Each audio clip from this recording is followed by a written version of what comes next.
En este espacio vamos a recorrer la bibliografía que está acá detallada, Colombo y Estaisejo, la teoría de la Gestalt, un enfoque estructural para el estudio de lo mental, la psicología histórico-cultural y el estructuralismo genético de Jean Piaget, que son capítulos que están en el libro Psicología, la actividad mental, publicado en 2017 por Eudeva.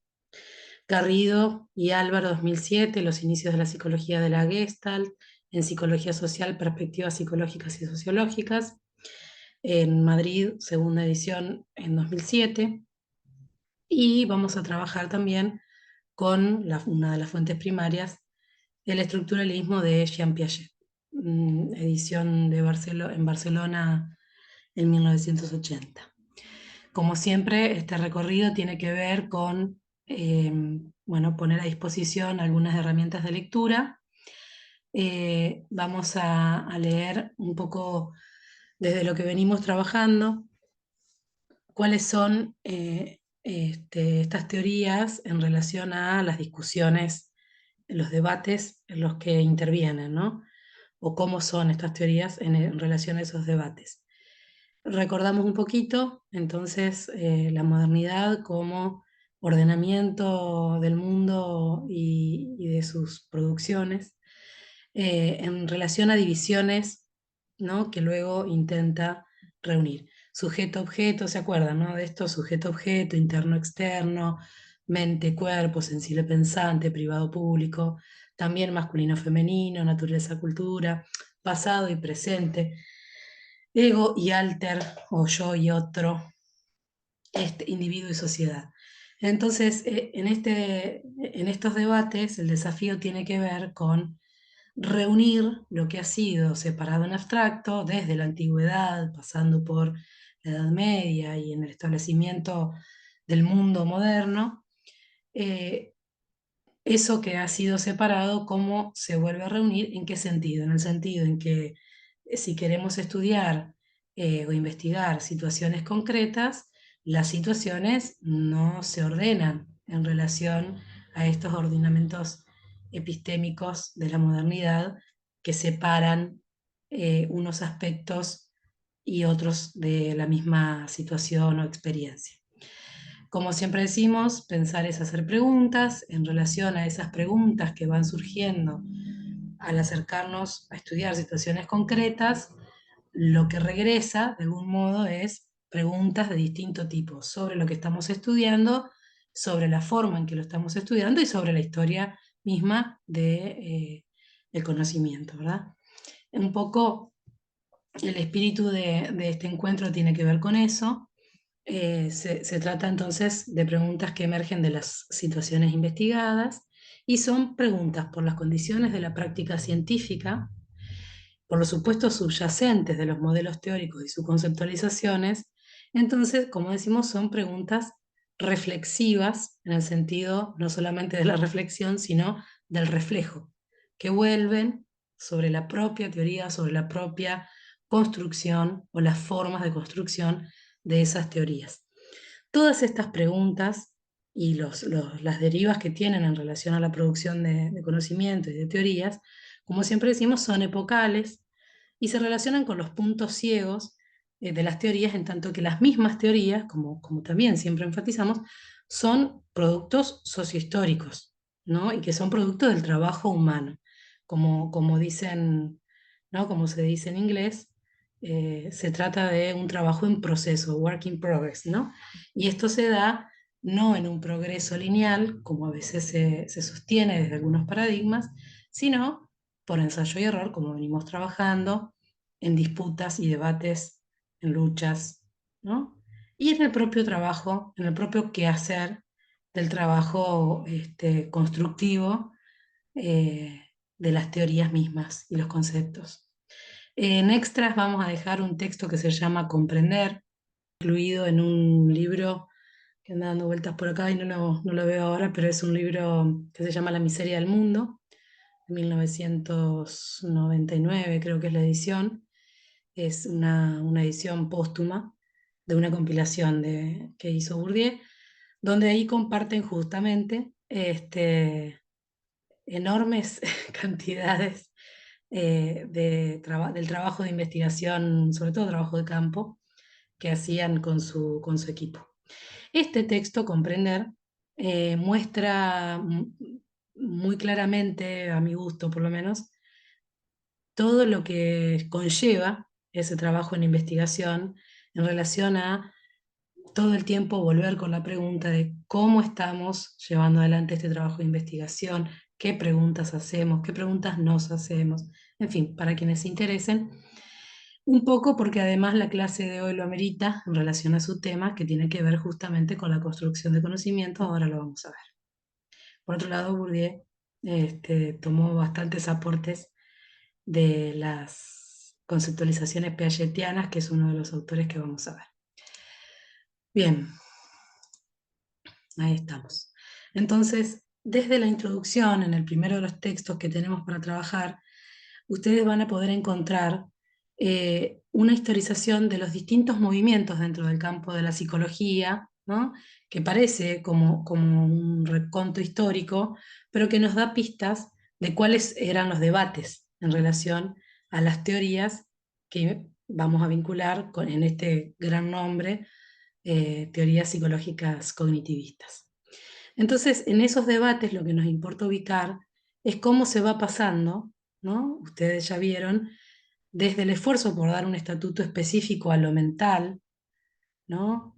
¿Cómo se puede abordar esto si no es simplemente desde una especulación filosófica, si a esto se le quiere dar un marco de ciencia, ¿no? Y estos debates de las distintas teorías que abordaron la conducta, ¿no?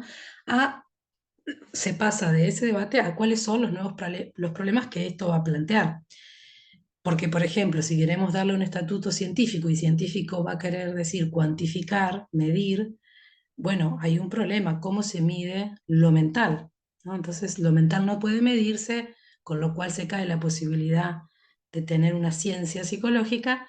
Pasamos a, bueno, pero si yo sigo estudiando un poco más, me doy cuenta que entre el estímulo y la respuesta, por ejemplo, fisiológica, hay un lapso de tiempo en el que no sé lo que sucede y ese tiempo de respuesta lo puedo medir. Y ese tiempo de respuesta, en principio, estaría dando cuenta de algo que no puedo observar y que sin embargo está presente, ¿verdad? Bien, del elementalismo asociacionista a la teoría de la forma, cómo se llega, cómo se pasa, la teoría de la Gestalt, qué es lo que se critica desde ahí, vamos a ver, ¿no? ¿Qué es lo que está sucediendo cuando estudiamos la percepción?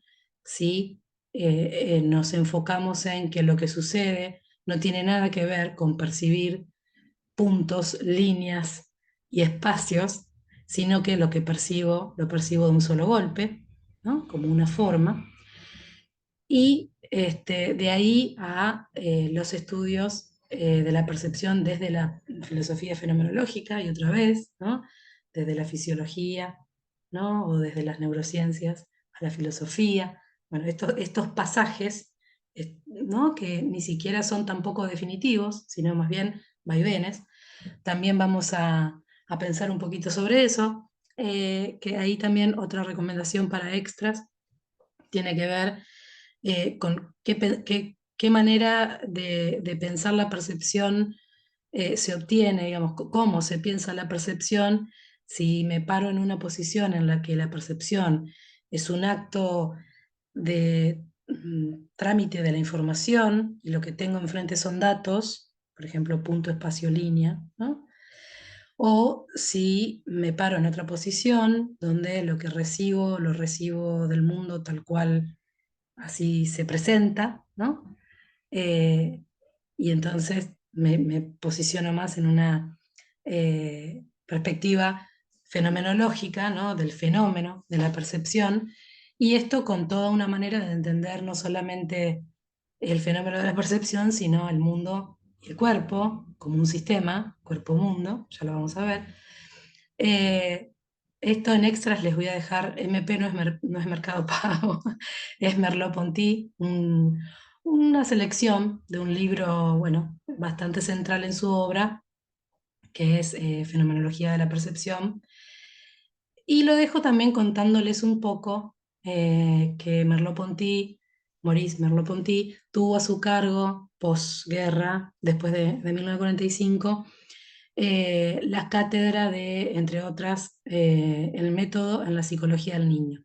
Y que en ese mismo momento Piaget también estaba en París y también formó parte, ambos formaron parte del grupo de la resistencia a la ocupación alemana. Bueno, cosas que me gusta también contar un poco, como siempre decimos, para contextualizar eh, en qué contextos, en qué situaciones sociales, históricas, políticas, las teorías y los debates tienen su razón de ser, ¿no? Tienen su fundamento.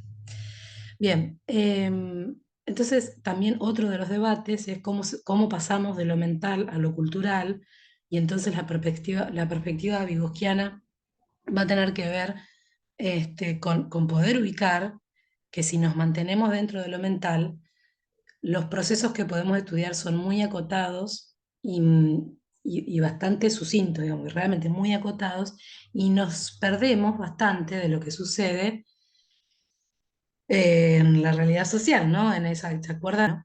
Conocer es una actividad mental en el sentido de una pequeña porción de actividad de un individuo aislado, o conocer tiene que ver con una interacción, un intercambio en un continuo, digamos, del sujeto que conoce y su contexto, su cultura, ¿no? Bien, otro de los debates tiene que ver con poder pasar de esa concepción de la tabula rasa, ¿no?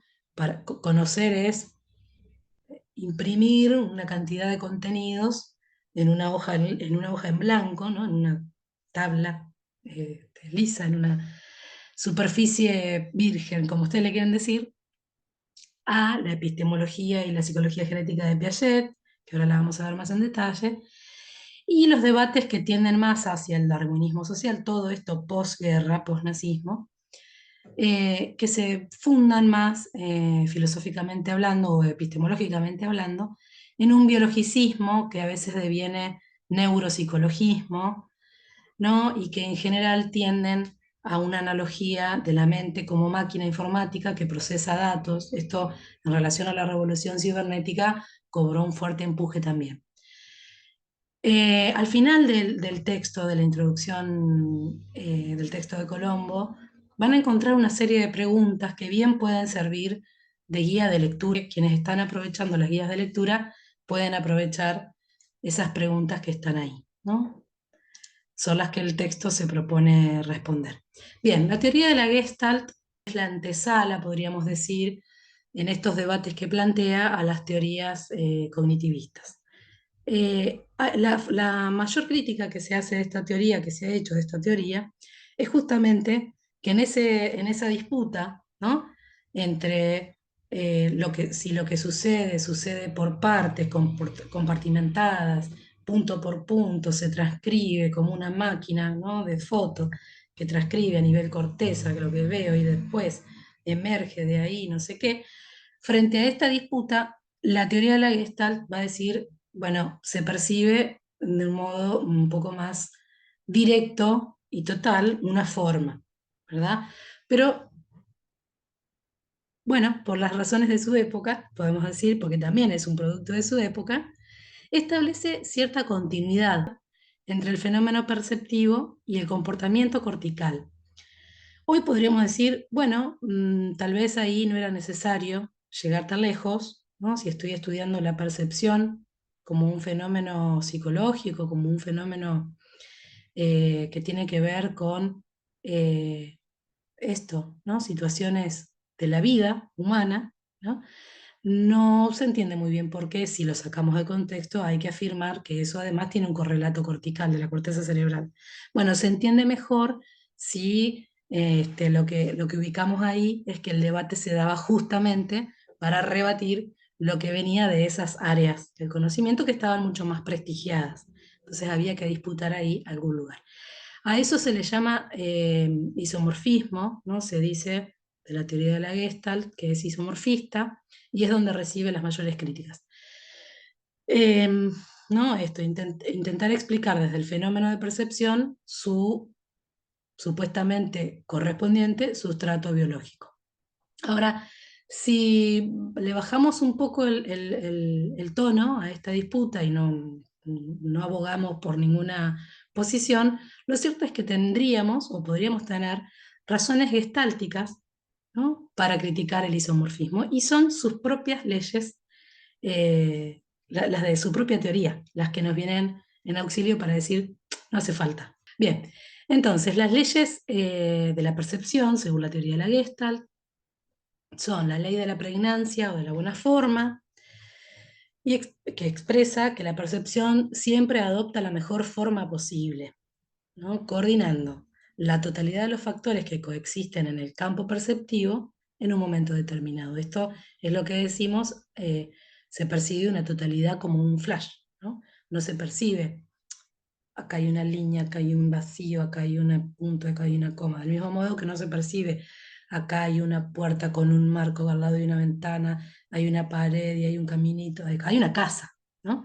Bien, esto, otro contenido extra, absolutamente como todos los extras. Vamos a dejar un link a un videíto sobre los estudios de Konrad Lorenz, sobre un fenómeno de imprinting, ¿no?, o impronta, o pregnancia, bueno, para que un poco contextualicen también a qué se refiere esto, qué cosas, digamos, qué conceptualizaciones estaban dando vuelta como contexto justamente para la emergencia de esta teoría. Bien, la ley de cierre o inclusión se refiere a nuestra tendencia a percibir formas completas, aún partiendo de datos perceptuales incompletos. Por ejemplo, seguimos el ritmo de una canción aunque se corte por momentos el sonido, si tenemos, si tenemos ese oído. Eh, Frente a un dibujo incompleto, reconstruimos o imaginamos rápidamente lo faltante. Cuando leemos buscando errores de tipeo, bueno, están todos los ejemplos ahí, ¿no? Pero la máxima de esta ley es que tendemos a completar la información. Si vamos sumando estas leyes, ¿no?, vayamos manteniéndolas, eh, la percepción siempre adopta la mejor forma posible y tendemos a percibir formas completas o a imaginarnos rápidamente lo que nos falta. Fíjense cómo se aleja esto de un comportamiento cortical, ¿no?, que pueda ir como generando las conexiones. Bueno, ya me perdería intentando yo explicarlo, ¿no? Pero digo, las propias leyes de la percepción de la Gestalt contradicen o son suficientes para no necesitar afirmar nada en relación al comportamiento del sustrato biológico neurocortical. Bien, la ley de proximidad, ¿no?, aquello que está próximo en tiempo y espacio, nuestro campo perceptual, tiende a agruparse significativamente, es decir, tendemos a establecer relaciones significativas, lógicas, o de compromiso entre un estímulo, para decirlo de algún modo, y otro, por su mera continuidad en el tiempo y el espacio. Vamos entonces sumando. La percepción siempre adopta la mejor forma posible, tendemos a percibir formas completas, y aquello que está cercano en tiempo y o espacio lo reunimos dentro de la misma forma, ¿verdad? Ley de figura-fondo, según la cual la organización de la percepción se da siempre en función de un recorte que define una figura sobre un fondo. Ustedes seguramente han visto, y si no, lo verán ahora en estas clases, ese juego de dos perfiles sombreados que en el medio dejan en blanco otra figura, que suele ser la del candelabro, ¿no? Y que no se puede, lo que no se puede es ver las dos al mismo tiempo, ¿no? Cuando estamos prestando atención para ver los dos perfiles, no vemos el candelabro. Cuando prestamos atención a ver el candelabro blanco, no vemos los dos perfiles. Hay muchísimos ejemplos de esto, muy entretenido por otro lado. Pero bueno, seguimos. La percepción siempre adopta la mejor forma posible. Tendemos a percibir formas completas o a completarlas con nuestra imaginación. Esto, si lo leen en tándem con el texto de Ferme, van a ver qué buenos resultados se obtienen. Y aquello que está próximo en tiempo y espacio, lo reunimos bajo la misma forma, y además siempre hacemos un recorte de lo que percibimos. No podemos percibir el todo en cada una de sus partes. Percibimos un todo como emergente de esas partes, entre otros todos posibles en que esto se pudiera o se podría agrupar. La ley de la semejanza, según lo cual lo similar, de tamaño, color, peso, forma, tiende a ser percibido como conjunto o totalidad. Si ustedes se fijan, todas estas leyes van confluyendo en un mismo sentido, ¿no? Percibimos de un solo golpe algo significa, algo que tiene sentido, aunque falten partes, las completamos, y en un ordenamiento y no en cualquiera, y no en todos los posibles. Me gustaría quienes lo hagan que me cuenten qué conclusiones pueden ir sacando en relación a este modo de percibir conceptualizado por la teoría de la Gestalt, en la medida en que se trata de un proceso psicológico altamente explotado hoy por hoy, en el mundo en el que vivimos, donde lo que imperan en general son imágenes, ¿no? Imágenes que no dicen nada, pero pueden decir muchas cosas y que cuentan, de algún modo, con que van a ser percibidas. ¿Mm? Seguimos. Es un antecedente, la teoría de la Gestalt es un antecedente para la teoría estructuralista de Jean Piaget. Ahora vamos a ver por qué. Pero digamos que lo que la Gestalt pone de manifiesto como principal máxima es exactamente esto que decíamos recién, ¿no? El todo no se puede reducir a ninguna de sus partes ni a su mera concatenación o sumatoria, porque hay algo que como propiedad emerge, ¿no? Emerge como propiedad de ese conjunto que no está en el conjunto. No podría estar sin él y no está, y no está allí. Esa es la máxima de la teoría de la Gestalt, el todo es más que la suma de sus partes. De allí se derivaron muchísimas otras teorías. El estructuralismo tiene que ver con esto, ¿no? Que es una estructura, es un conjunto de elementos ordenados por reglas, de modo tal que la variación en alguna de las partes hace variar al resto del sistema, y del cual emergen propiedades en un plus, como se dice, ¿no? En un plus que no está contenido, si yo me pongo a manipular cada una de sus partes, no está contenido en ninguna de esas partes, y sin embargo, de ese conjunto, en esa regulación en la que funciona, emerge como plus ese todo. ¿Bien? Esto también está presente en la definición de estructura. Bien, bueno, Jean Piaget, ustedes tienen en la bibliografía unos retazos ahí de biografía muy interesantes. Yo no me voy a detener en eso ahora, pero está muy piola que lo lean. Fue un biólogo, ante todo biólogo, luego epistemólogo y luego, por acción de su propia obra, psicólogo suizo, que en Ginebra, en 1955, crea el centro, funda el Centro Internacional de Epistemología Genética con un programa interdisciplinario que tenía que ver con estudiar con métodos experimentales, es decir, en condiciones de laboratorio. Recuerden que él proviene de la biología, la formación de estructuras básicas del conocimiento humano, ¿no? Ahí es su interés epistemológico, a lo largo del desarrollo infantil. Fíjense que no es cualquier cosa, ¿no? Y ahí interviene entonces otra disciplina, la psicología.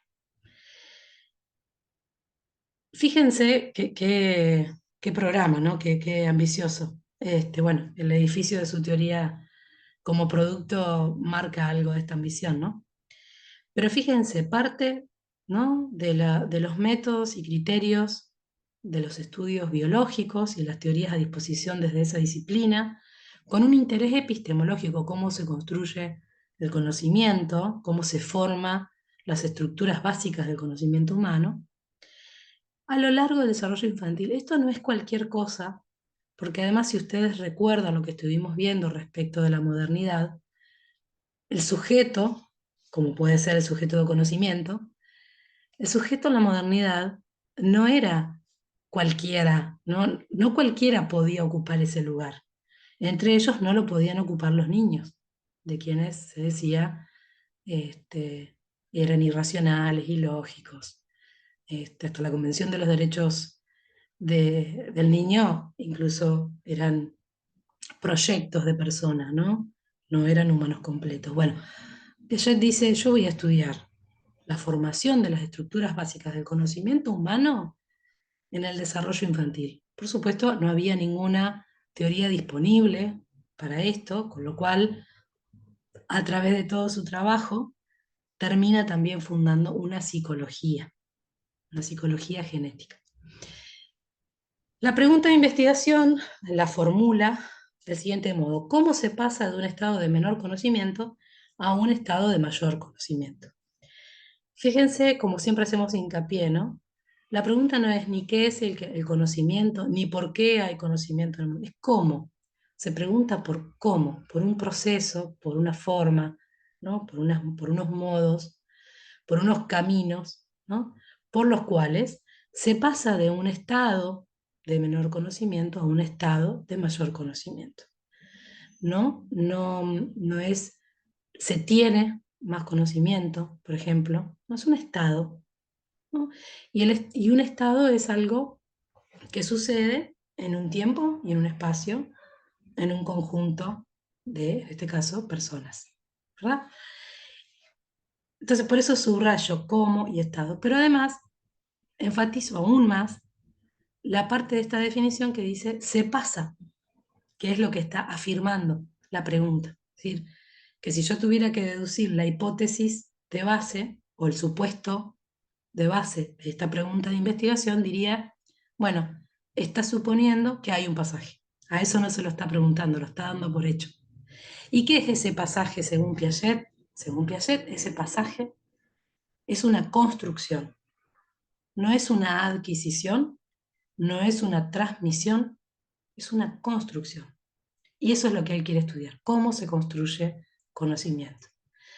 En ese sentido, cuando se habla de estructuralismo genético o epistemología o psicología genética, tenemos que tener cuidado con cómo traducimos eso o cómo lo interpretamos, porque hay una vía etimológica para genético que tiene que ver relativo al origen, ¿no? Que significa relativo al origen, y lo que interesa acá es con poder ubicar que se trata de una generación, ¿no? Genético también quiere decir lo que se refiere a una generación como proceso. Nos referimos a algo que se va generando.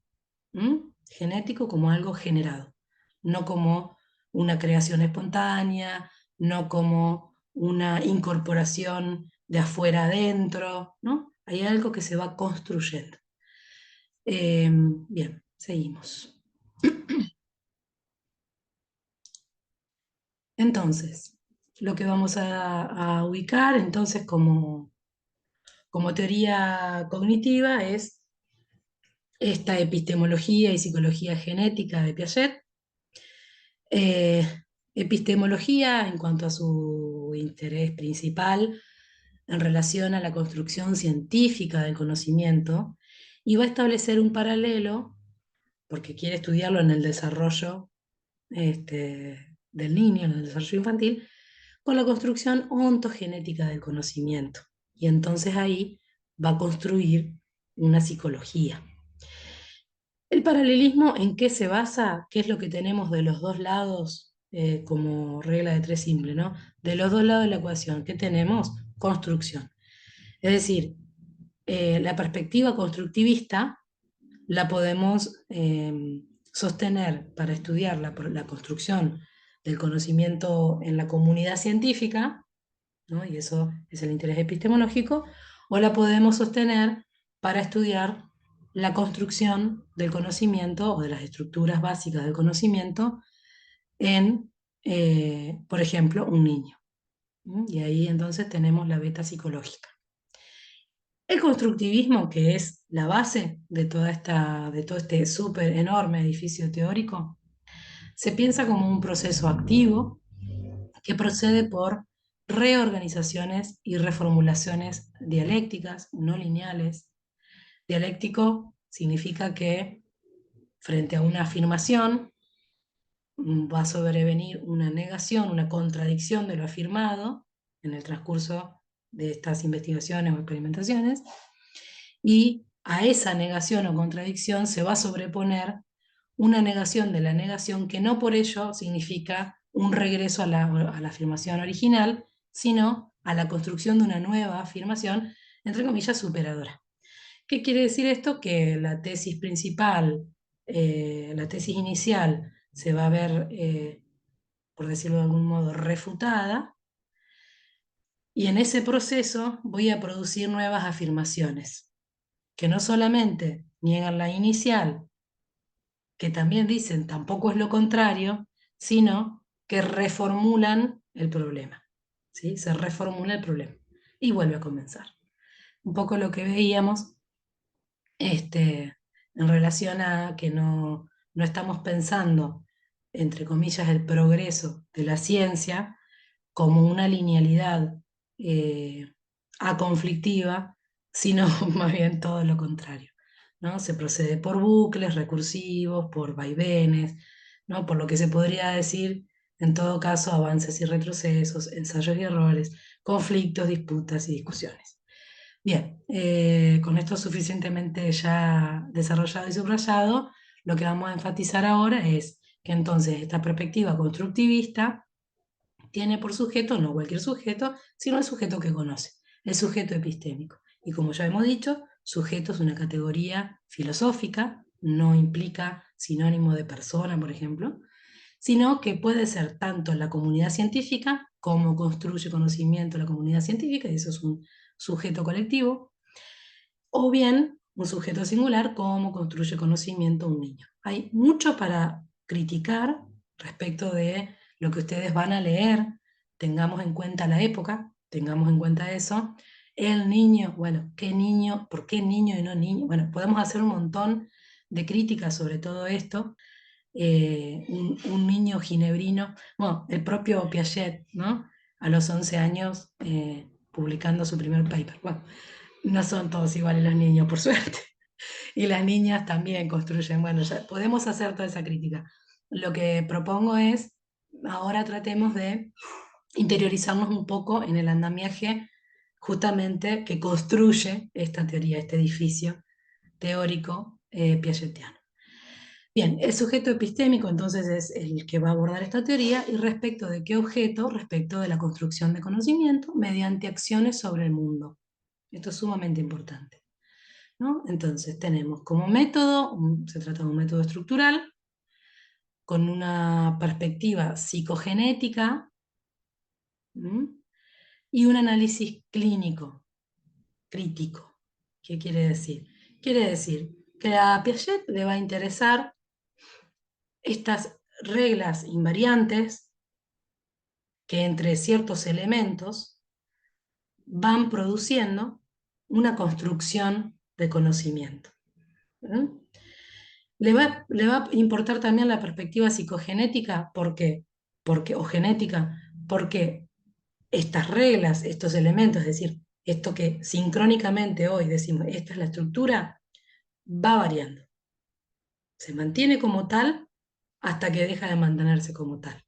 Entonces, los momentos críticos, ¿no? Que desequilibran este andamiaje, en ese momento suceden distintas experiencias, ¿no? Que permiten en esas reacciones circulares, en esos ensayos, reconfigurar la estructura en un proceso, ¿no? Esto sucede diacrónicamente, ¿no?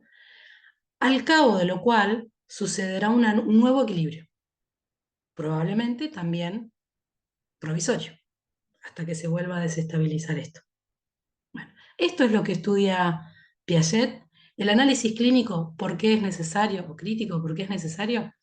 Porque si decimos que desde la estructura inicial a la que sigue van a suceder cambios y se va a pasar a un estado de mayor conocimiento, ¿Qué quiere decir? ¿Que entonces antes no había nada o no había nada bueno o no era válido o se descarta todo lo anterior? No. Quiere decir que en un momento, en un estado de menor conocimiento, aún así hay razones, hay una lógica, hay un orden, hay reglas que mantienen esa estructura funcionando como un todo, de modo tal que de ella emergen unas propiedades que nos permiten funcionar en el mundo, ¿no? Interactuar con el mundo. De un modo que para el sujeto epistémico resulta evidente y lógico, ¿sí? Y esto es necesario para justificar por qué no se trata de errores, ¿no? La construcción no procede diciendo esto era un error, ¿no? Ensayo y error no tiene ese valor de lo erróneo como lo pensamos, por ejemplo, frente a un conocimiento falso, ¿no? Ensayo y error que sí prueba, permanente prueba. Bueno, por acá no es, entonces por allá. Pero eso solamente puede ser un error cuando el sistema se desestabiliza. Mientras funciona, ¿no? Mientras anda, mientras marcha, mientras la cosa marcha, es eficiente y cumple su función. Y entonces eso es una estructura sincrónicamente hablando. Es un conjunto ordenado de elementos que me permiten conocer el mundo para estas actividades que estoy haciendo. El sistema boca-pecho, por ejemplo, funciona hasta que deja de funcionar, afortunadamente, ¿no? El sistema de conocimiento a través de la incorporación oral, por ejemplo. ¿Mm? Bien. Eh, Hasta acá va a ser el recorrido nuestro hoy. Les voy a pedir que, a ver, les voy a pedir que cualquier pregunta la sigamos trabajando. Sí, ahí está. A ver cómo dejo de compartir. Acá. La sigamos trabajando en el espacio de los teóricos de comisión, donde van a profundizar un poco más sobre conceptos claves y más delimitados que estuvimos simplemente hoy nombrando. Ahora van a tener a disposición entonces los textos de la unidad, las guías de lectura, los materiales extras y bueno, seguimos